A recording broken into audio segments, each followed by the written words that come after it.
Hi everyone, this is Natalie and this is my reply post to module 2, the white privilege campaign discussion board.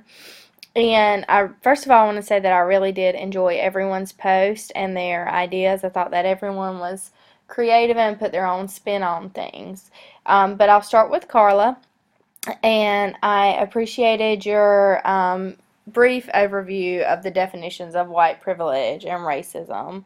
And you pointed out that the definition of racism, how it made you give a little thought to what is actually offensive behavior and how some people take offense to different things. And I think that's important for us as educators or in this field to own, is that we all come with our own culture, bring our own experiences and expectations, and we need to be aware of those and how it influences our work, and how that some people may take offense, or they will take offense to different things than I will, and I will take offense to different things than them. So that's important to notice that we all have differences. As far as your campaign, I really thought that it was a great idea to work with the offices and the different departments on campus, because that will allow you to get some buy-in from campus, as well as just network and reach out, and it will probably increase the success of the campaign. Week-long events, and including the community. I thought that was great. I do believe that planning a week-long event um, would would consume a lot of time and energy, but would be well worth it if done correctly. Loved your hashtag ideas. The merchandise booth, I wonder where the funding would come from, but I think that's a great idea. Anytime you can get your name out there, or products to consumers.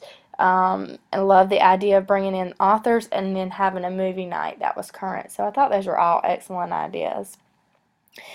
Matthew, I enjoyed your enthusiasm for the topic. It seemed like you were really interested and engaged in it.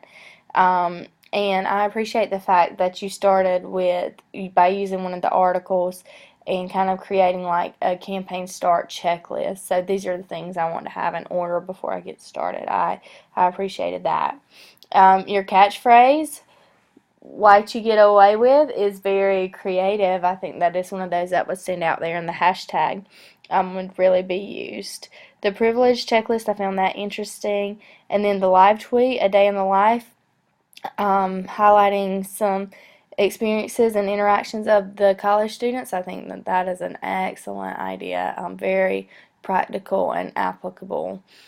Um, and then Phyllis, you first discussed an article and why we define white privilege so carefully, and that some people deny the existence, others are proud of it, and then proud of white privilege, and then some want to dismantle the white privilege, and I definitely agree with those three categorizations.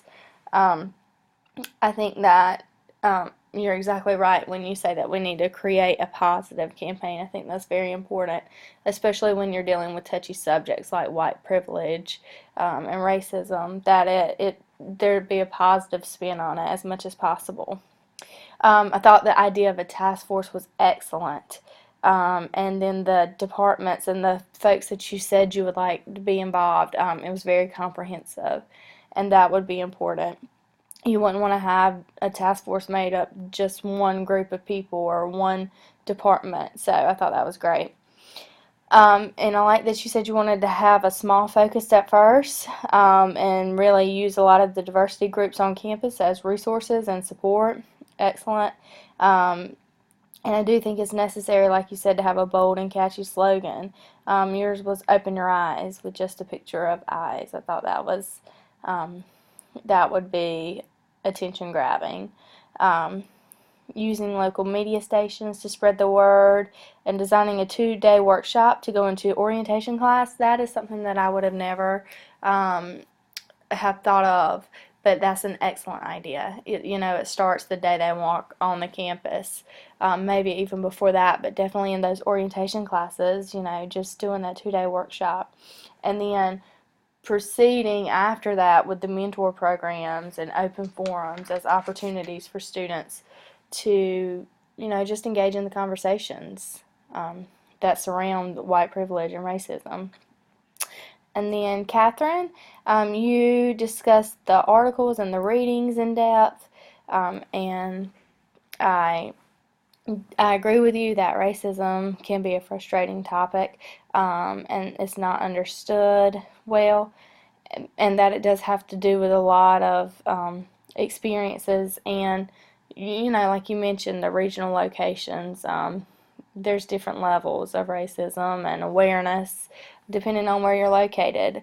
Um, and then we have to appreciate personal experiences like the ones you shared. That makes up a part of your viewpoint on white privileges and racism, and could have a lot to do with how frustrated you feel about it. But you summed it up by saying that change does need to occur and that we need to focus more on the present instead of the past. I do think that the readings give us the past, the history on it, because it helps to frame what's happening today. So I agree with you that the present is important, but I disagree in leaving out the past. I think that we need the past in order to frame our work for the future and the present. So overall, I enjoyed everyone's postings, and I look forward to the rest of the course. Thanks.